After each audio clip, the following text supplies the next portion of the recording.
시작할 수 있습니다. 네. 네, 음, 그럼 뭐 네. 소개를 해주시나요? 아니면 바로 시작할까요? 제가 진행하도록 하겠습니다. 네. 안녕하십니까? 이번 세션은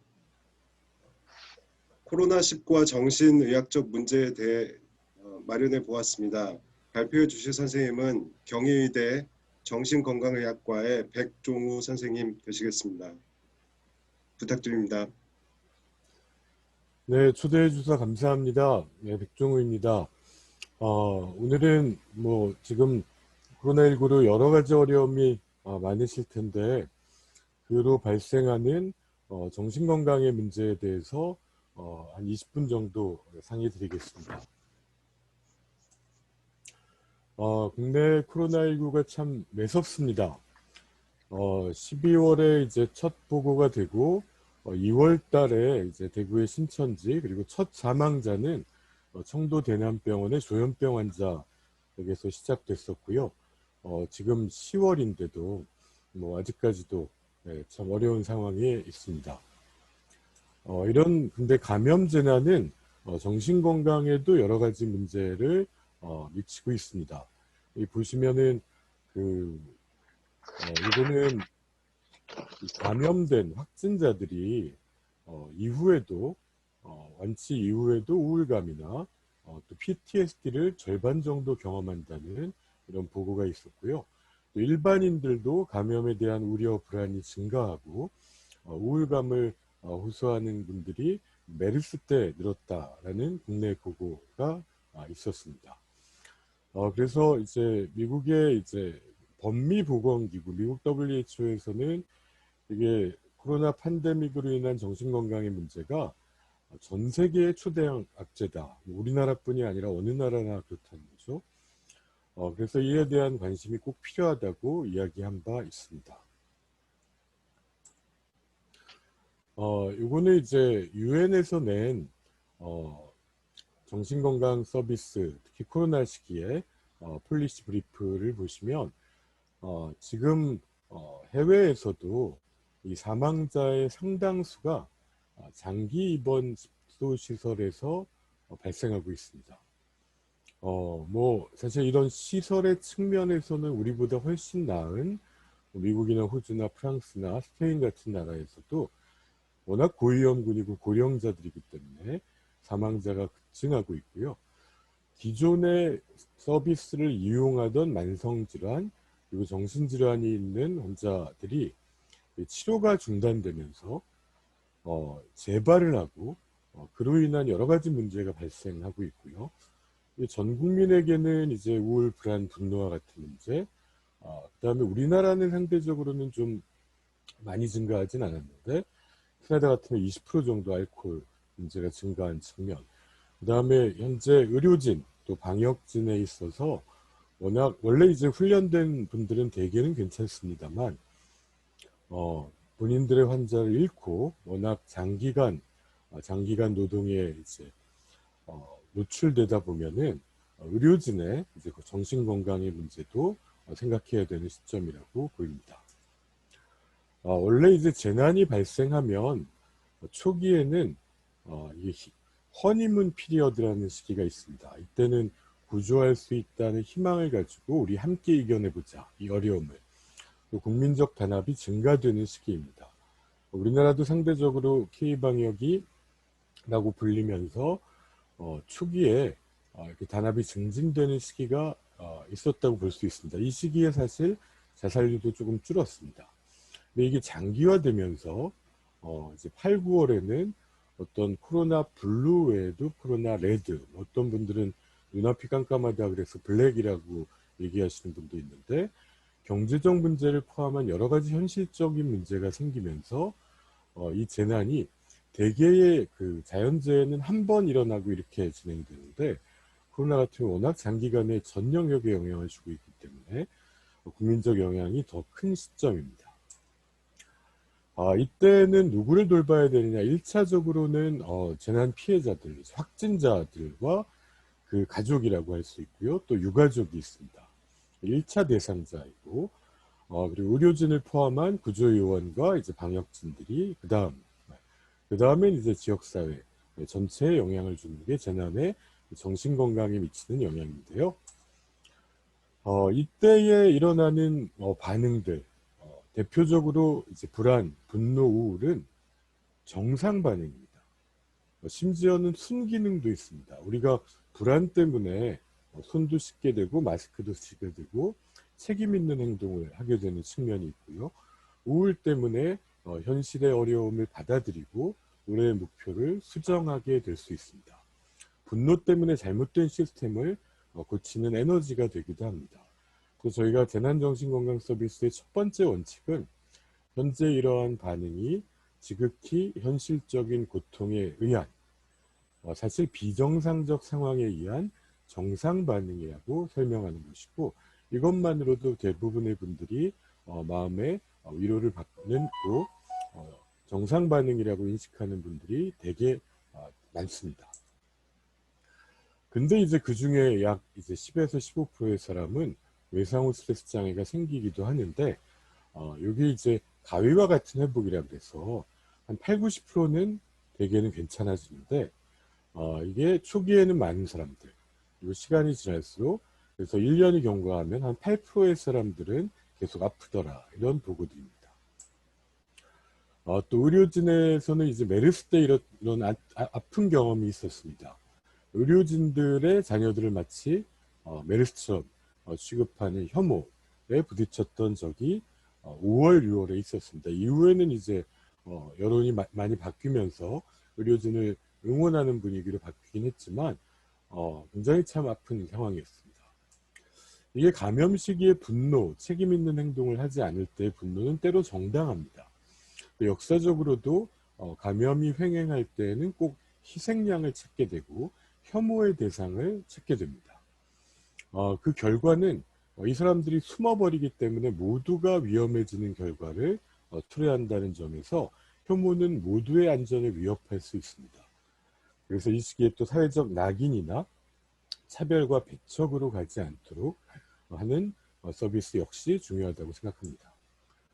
현재까지 사실 정신건강상담전화 1577-0199나 1393 자살예방상담전화, 국가트라우마센터, 대한신경정신의학회도 생활치료센터와 대국민 상담전화를 복지부와 MOU를 맺고 진행하고 있는데, 이 총 건수가 벌써 140만 건을 넘었습니다. 그만큼 굉장히 많은 국민들이 도움을 요청할 정도의 고통을 겪고 있다는 의미도 되고, 또 다른 의미에서는 그만큼 도움을 요청하게 된 측면은 긍정적인 의미도 있다고 생각합니다. 재난이 이제 자살을 증가시킬 수 있느냐? 재난은 사실 그 성격과 어떻게 대처했느냐에 따라서 자살과의 관계는 매우 다릅니다. 이전에 감염 재난 때 꼭 자살이 증가하지도 않았었고요. 그런데 홍콩에 쌌을 때는 노인 자살이 증가했습니다. 이것을 이제 외로움의 증가, 사회적 지지로부터의 고립, 건강에 대한 위협, 이렇게 해석을 했었고요. 동일본 대지진 때는 동북부에 이제 3개연이 이제 피해를 봤는데, 첫 해에는 감소했다가 2년 후부터 증가하기 시작했습니다. 대개는 희망을 가졌다가 현실이 변하지 않는다고 절망한 중장년층 자살이 늘었다고 보고되고 있고요. 이때 정신건강 서비스가 부재한 지역이 더 많이 증가했다고 보고되고 있습니다. 원전 사고까지 있었던 후쿠시마도 마찬가지 패턴이었습니다. 죄송합니다. 이게 사실 우리나라 자살률이 OECD 국가 중에 1위인데, 보시면 자살이 예전에 높지 않았습니다. 근데 증가한 시점이 두 가지를 보실 수 있는데, 하나는 경제 위기입니다. IMF, 가계부채 대란, 미국발 금융위기 때마다 한 번씩 올라가면서 현재 수준으로 2011년에 가장 높았다가 그때 자살예방법이 만들어지면서 조금 줄었는데 올해 더 걱정되는 시점이고요. 그 다음에는 이 98년, 7년이 어떤 시점이냐면요. 이때까지는 부모를 누가 부양할 것이냐고 얘기하면 95%가 자식이, 특히 맏아들이 이렇게 대답하던 시기였습니다. 근데 그 비율이 지금 2018년, 20년 만에 30% 이하로 떨어졌습니다. 그러면은 누가 1등이냐? 50% 이상이 국가와 사회를 변했습니다. 부모 부양의 책임이. 그게 아마 2016년에 치매국가 책임제가 나오게 된 배경이었을 겁니다. 이러한 이제 지지 집단의 변화, 핵가족화와 함께 1인 가구가 가장 많은 가구가 되고, 근데 사회 안전망은 아직 취약한 상황에서 아이를 낳는 숫자도 감소함과 동시에 자살이 이렇게 급증한 변화를 보이고 있고, 이런 패턴은 사실 1980년대 중후반에 유럽도 비슷했습니다. 뭐 지금은 이제 절반 이하로 줄었지만은 저희도 그 과정 중간에 있다고 생각합니다. 특히 이제 자살의 원인의 경찰청 보고로 1번이 정신건강의 문제, 2번이 경제적 문제, 3번이 건강 문제인데, 뭐 이게 하나씩 나눌 수 있는 건 아닙니다. 이게 물론 주 원인인데, 심리보험센터 보고로는 이게 3.9개, 그러니까 4개 정도가 겹쳐서 복합적인 원인으로 발생하는 게 사실은 모든 사회 의료 복지 문제의 최악의 결과 중에 하나가 자살이라고 할 수 있습니다. 근데 코로나가 올라가니까 지금 코로나 블루와 같은 정신건강의 문제, 그 다음에 경제적인 파장이 실업과 또 이제 자영업 중심으로 나타나고 있죠. 또 건강 문제, 코로나 자체가 건강에 대한 위험이고요. 결국 삼중고가 늘어나기 때문에 자살이 증가할 위험은 실제 문제가 될 수 있는 상황입니다. 경제 위기에 대해서는 짧게 말씀드리면 이게 뭐 세계적으로, 우리나라는 상대적으로 좀 피해가 덜하다고 하는데도 세계적으로는 엄청난 대공황 수준일 거라고 예측된 바 있고, 실제 뭐 실업자 숫자라든지 일시휴직의 숫자 같은 것들이 충격적입니다. 자살 사망자 데이터를 보시면 저희가 5월까지는 전년 대비해서 좀 줄었습니다. 근데 이제 5월, 6월 달부터는 다소 증가하는 경향을 보이고 있고, 특히 여성이 올해 같으면 잠정치로는 7.1%가 증가했습니다. 왜 여성이 늘었을까? 뭐 여기에 대해서 또 여러 가지 좀 논란이 있는데, 이게 일본에도 비슷합니다. 일본도 보시면 7월 달에 이제 여성 자살이 또 특히 늘어서 양국이 다 비슷한 패턴을 보이고 있는데요. 잠정 시기 때문에 아직 뭐 직업별 이렇게 제대로 된 분석을 하기는 어려운데, 뭐 추정해 볼 수 있는 거는 이제 25세 이하의 실직자 비율은 남성보다 여성이 훨씬 많습니다. 이게 서비스업 같은 업종 때문에 그렇다고 보고 있고요.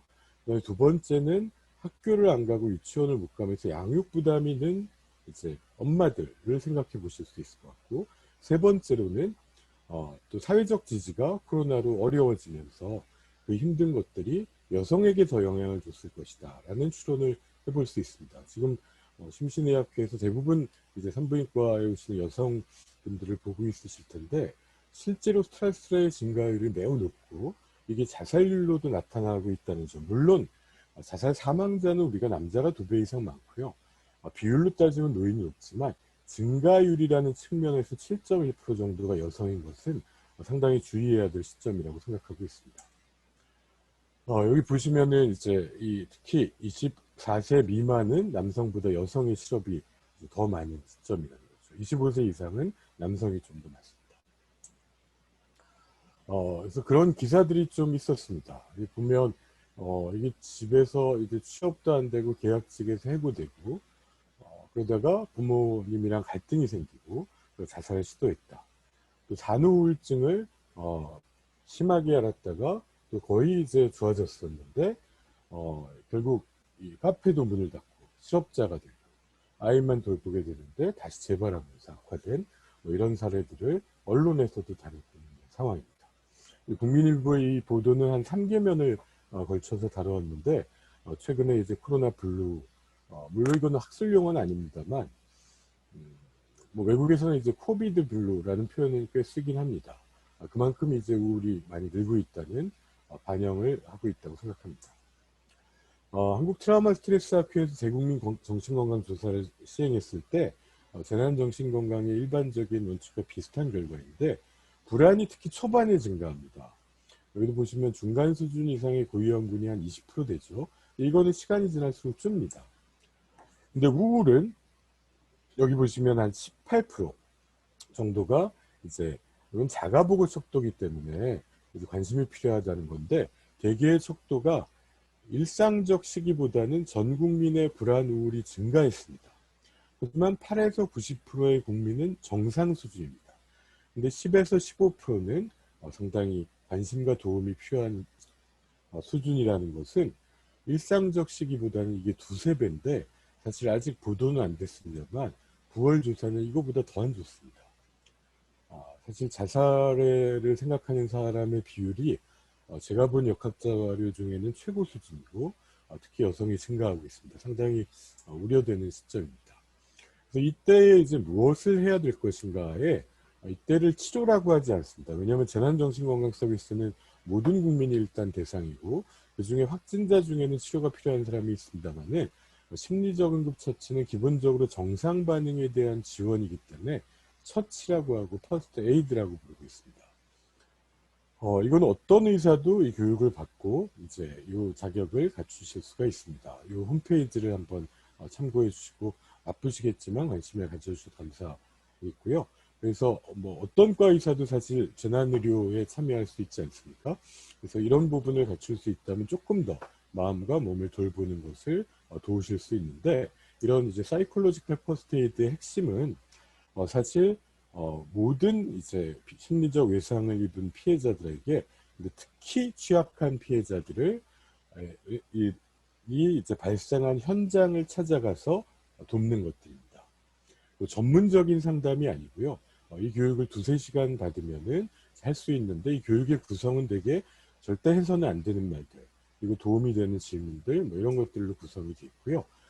이때는 이제 도움이 신속해야 되고, 때로는 실질적인 거, 휴식과 보호, 물, 뭐 이런 것부터 시작해야 될 수 있고, 이게 뭐 심리를 다루는 게 아니라 현실적인 도움을 주면서 내가 모든 걸 해결해 주는 게 아니라 필요한 서비스에 연결하자는 것이 도움의 핵심으로 구성되어 있습니다.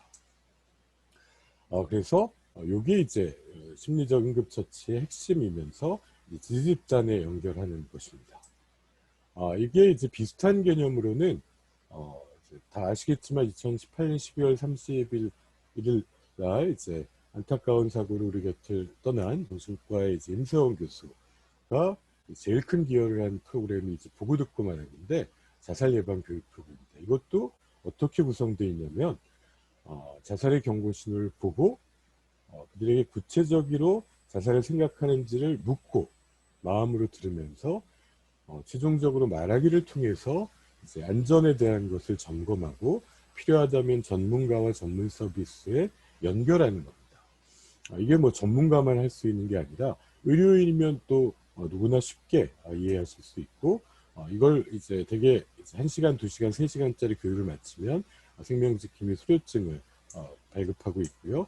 그래서 이제 위험의 신호를 어떤 건지 알고 관심을 가지고 돕자는 취지인데, 이게 뭐 뉴욕이나 이런 이제 해외에서는 의료인에게는 필수 교육으로 정부가 지원하기도 합니다. 왜냐하면 사실 정신과 의사가 보는 자살 환자들도 있지만, 의료 현장에서 대개는 자살 사망자의 많은 숫자가 의료기관을 찾아가거든요.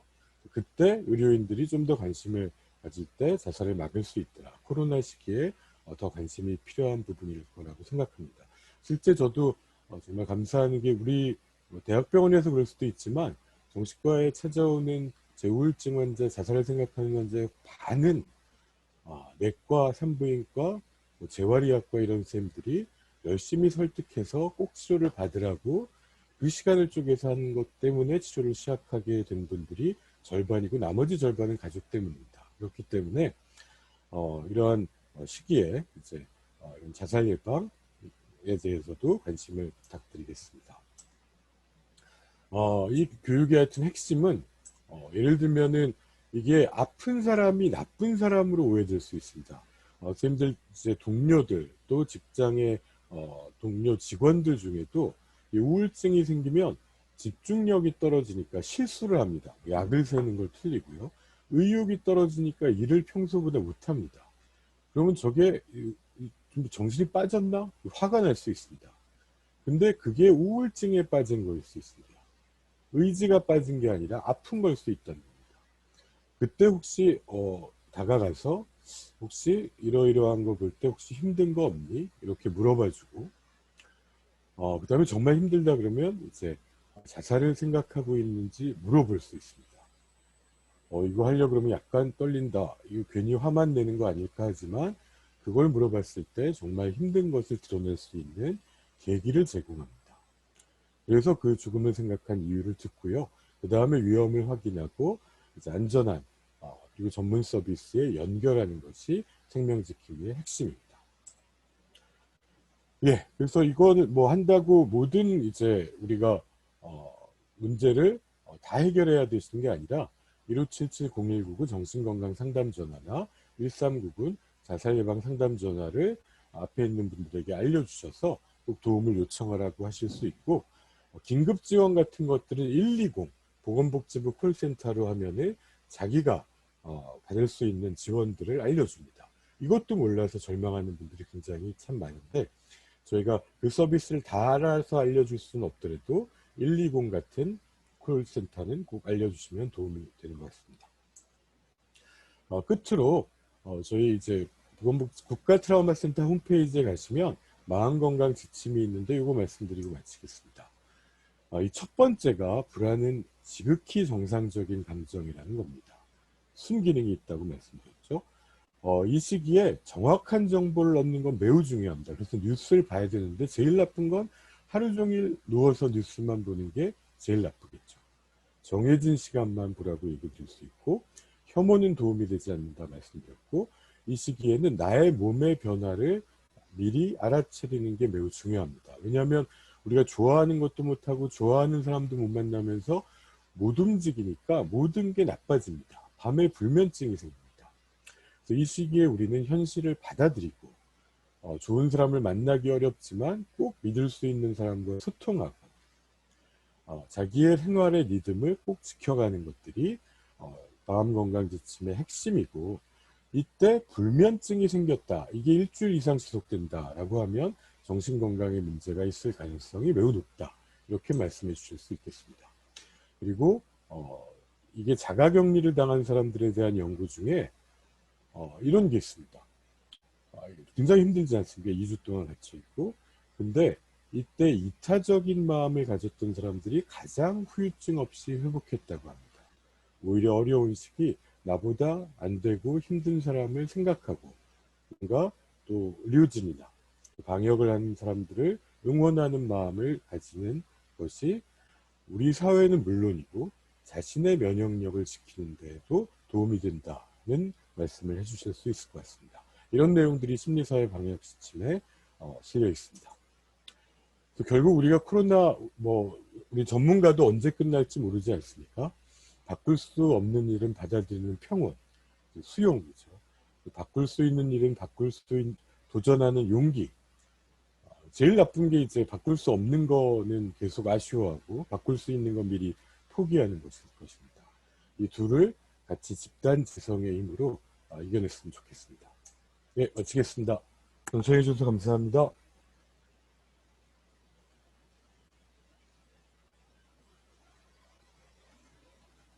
네, 좋은 강의 감사합니다. 코로나 팬데믹 상황에서 우울, 불안, 분노, 자살, 그리고 심리적 처치까지 아주 잘 말씀해 주신 것 같습니다. 토론은 차이과대학 산부인과의 김미경 교수님께서 해주시겠습니다. 김 교수님. 네.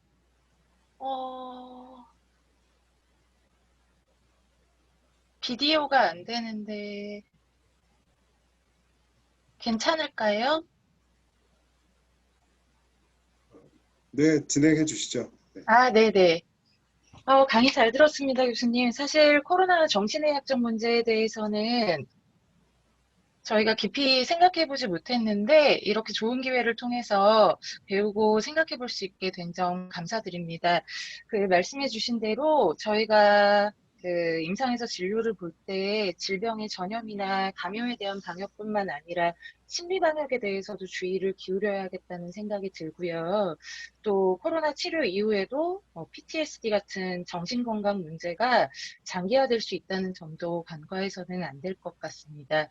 또 환자들을 치료하는 의료진의 정신건강에 대해서도 주의가 요구되지 않을까 하는 생각도 들거든요. 네, 네. 제가 궁금한 점은 강의에서 말씀해 주신 바와 같이 그 과거 메르스 때에는 메르스 포비아와 같은 의료진 혐오, 뭐 의료진 음, 차별의 현상이 있었던 반면 지금 현재 코로나 때에는 이런 인식이 좀 변화된 것 같거든요. 뭐 덕분에 챌린지 등도 네네. 있었고요. 이런 차이는 무엇에서 비롯되는 것이라고 생각을 하시는지, 뭐 질환의 경중이나 국민의 인식 변화 이런 것들에 관련된 문제일지 그 점이 좀 궁금합니다. 뭐 제가 생각할 때는 뭐 그러한 인식의 변화는 정말 그 현장에서 고생한 의료진의 열정, 그리고 이제 대구에 정말 자원봉사를 하고 찾아간 노력들이 이제 국민의 마음을 움직인 부분이라고 첫 번째로는 그렇게 생각을 합니다. 그래서 그만큼 의료진이 노력한 부분에 대해서 저도 감사드리는 마음을 가지고 있고, 그리고 메르스 때 이제 그런 혐오를 한번 경험했기 때문에 이제 그런 전문가들이나 이제 언론에서도 이게 의료진에 대한 게 그렇게 돼서는 안 되겠다라는 인식을 한 측면도 있는데, 근데 사실 이게 장기화되면서 조금 의료진의 소진이나 또 감정 노동이 좀 문제가 되는 경우는 있다고 생각합니다. 그래서 이제 대개는 해외 연구에서도 의료진들이 훨씬 끔찍한 일을 많이 보고 또 일도 뭐 너무나 과로를 하는데 상대적으로는 정신건강의 문제가 덜 생깁니다. 이미 준비된 전문가이기 때문인데 그래도 생길 수 있기 때문에 현재 국가 트라우마 센터에서 의료진에 대해서는 여러 가지 이제 휴식에 대한 프로그램, 전화 상담, 또 치료 지원 같은 거를 하고 있습니다. 그래서 주변에 혹시 너무 힘들어하는 분이 있다고 하면은 국가 트라우마 센터에 전화하시면 거기 정신과 의사도 한 4명 정도 있습니다. 예, 꼭 도움을 받으셔야 한다고 생각합니다.